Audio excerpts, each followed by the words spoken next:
Welcome to National Sweatographic, where we analyze the toxic specimen out in the wild. Here, we can see the cheeky Cheryl Mason taunt the doctor. My goodness, the Cheryl Mason seems so confident, but our admirable doctor knows better than to swing at a skin-colored piñata. Known for its overwhelming presence of fear, this ability is aiding the killer in tracking the specimen. Closing the gap, the doctor destroys the wild palate with its sheer strength, asserting dominance over its prey. Watch as the doctor begins the process of preparing a meal. While most animals eat their meat raw, this specimen prefers a well-done survivor. Satisfied, the hungry predator can now dig into its lunch. Trappers are simple creatures, known to be friendly so long as they are unprovoked. However, as you'll see, this wild Eastern Yazar wants to vex the humble predator. Relentlessly antagonizing, the specimen shakes their flat ass in a display of insanity. But fortunately for our friend, the prepared beast consummates the prey with its trap, catching them with its grim embrace. Sensing that an animal may be lurking nearby, the prestigious Ghostface positions itself out of view of any beams. As you can see, flashlights are a man-made technology utilized by your average sweat, being one of the strongest items prey can bring. Weaker organisms choose flashlights to compensate for their own lack of self-esteem. Not using it strategically, the wild Kate beckons to the Ghostface, perhaps begging for a swift death, in which they gladly deliver. The hunk chases after the Wong, ready to pounce for the kill. But what have we here? It appears that the prey have made an offering for our killer. The hunk cannot refuse such an offer, and thus the rare friendship between beast and prey begins. The harbinger of mercy announces that the specimen may begin their generator duties.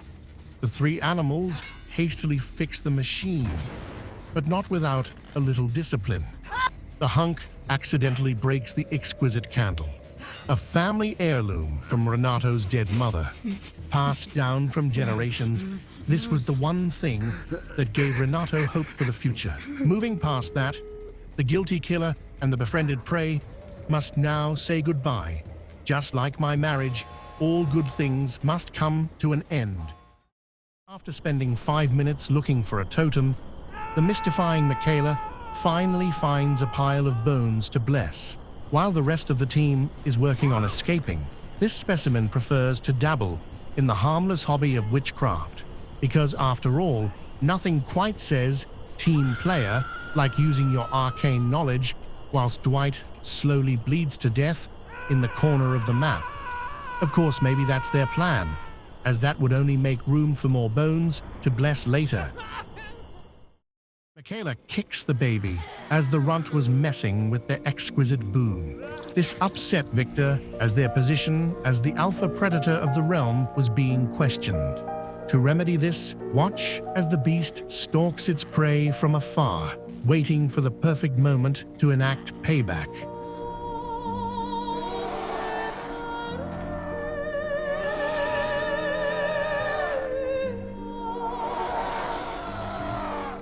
The little guy did it. I guess you can say they had a coup de grace. Stunning the predator, the wild Vittorio asserts itself as the alpha. But untold to them, the elusive hag has a few tricks up their sleeve. Capable of teleporting around like it's lagging in 480p, but plotting in 4K, watch as the prey's brain explodes with overstimulation, absolutely unsure of how to play around such a dangerous beast.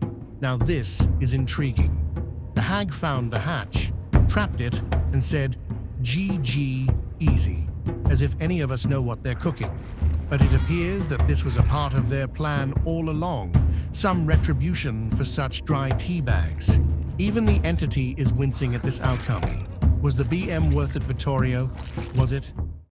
The predator chases the toxic survivor, sporting lime green to match the tar color of their soul.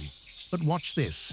The pinhead senses a lurking save, but came well equipped to this trial with Lightborn and a backpack build. The Leon scrambles backwards in confusion, unsure of why the beast isn't flinching at their weak little beam. The Leon runs as fast as its tiny legs can manage, crying in fear of their inevitable demise. However, the killer is enamored by the baby survivor and decides it's best to give them a second chance at life. The spirit meets a friendly blight, one who is preparing their dinner for the evening. It seems like the blight wants to share its meal with the fellow predator, but the spirit remains humble. What you're witnessing is the extraordinarily rare sighting of two different species celebrating the feast of a puny survivor. With two predators lurking around, their prey will be dead by daylight.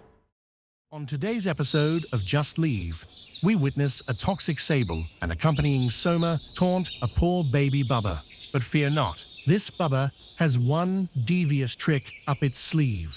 The predator waits insidiously outside of the exit gate, but getting too ambitious, the sable steps out of the haven and meets their warranted demise. Sables are notoriously known for their uber-intelligent tactics such as this, because nothing says strategic mastermind like putting yourself on a silver hook platter. After flavoring the sable with back shots, it's time for us to say goodbye. Our baby killer has come so far, blossoming into a true menace, or at least a slightly less embarrassing one after almost fumbling a 3K. The chortling clown swipes at them near, downing in succession, but underneath them lies something far more hilarious. Watch as a pack of body blockers protect the basement region like guards to a castle. Both the Ellen and Cheryl swarm the clown, letting out cries of war in the process. But our beast has shown mad grit, not giving up in the thrill of the hunt. After gathering its game, the lofty clown begins to prepare its supper.